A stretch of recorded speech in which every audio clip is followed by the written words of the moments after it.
15 Şubat itibariyle birleştirilmiş sınıflar dahil olmak üzere köy ve benzeri seyrek nüfuslu bölgelerde tüm okul kademelerinde, tüm okul düzeylerinde yani ilkokul, ortaokul, anaokulu, müstakil anaokulu ve özel eğitim anaokullarımız dahil olmak üzere tüm kademelerde haftada 5 gün yüz yüze eğitime başlıyoruz Sayın Bakanımızın da çağrısıyla.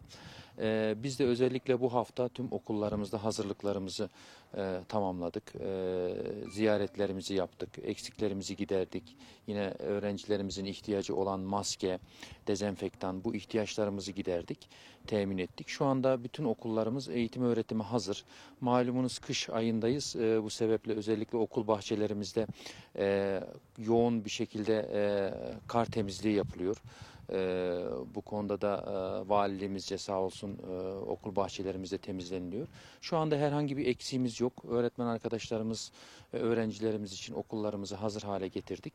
İnşallah 15 Şubat'ta sağlıklı bir şekilde okullarımızı açmayı planlıyoruz. Biz velilerimize hatta yarın velilerimizle yine video konferanslar, okul bazlı video konferanslar yapıyoruz. Yine ben yarın öğretmen arkadaşlarımızla tüm köy okulu öğretmenlerimizle yine bir video konferansla bir araya geleceğiz. Bilgilendirmelerimizi yaptık. Haftanın 5 günü zaten özellikle sınıf mevcutlarımız köy okullarımızda az olması sebebiyle bu da bizim elimizi güçlendiriyor. Malumunuz dezavantajlı bir bölgede olmamız sebebiyle internet ve internet erişim noktasında sıkıntı yaşandığı için eğitim öğretimin de açılmış olması bizim için Ağrı özeli için söylüyorum. Çok büyük bir şans oldu. İnşallah sağlıklı bir şekilde de devam edeceğiz. Yani bakanlığımız tarafından yaklaşık 13.000 tane tablet gönderildi. Bunların içerisinde tabii kart da dahil olmak üzere, internet pakette dahil olmak üzere.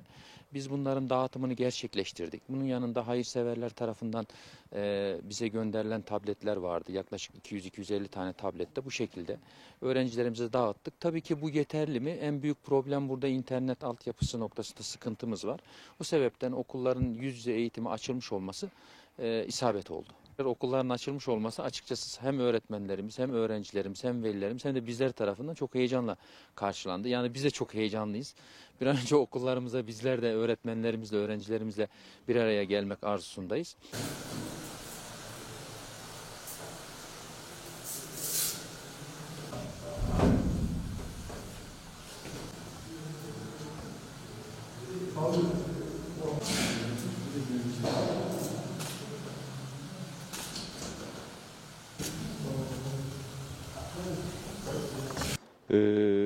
Okulumuza Milli Eğitim Müdürü gelmişti. Geldik işte elimizden gelen temizliği yardımı yaptık. Allah'ın izniyle pazartesi günü okullarımız açılacak. Çocuklarımız okula kavuşacak inşallah. Allah'tan temennimiz inşallah bu hastalık bir an önce biter de kurtulmuş oluruz. Çok mutluyuz. Öğrencilerimiz daha çok mutlu. İnşallah bir daha böyle bir şey yaşamayız.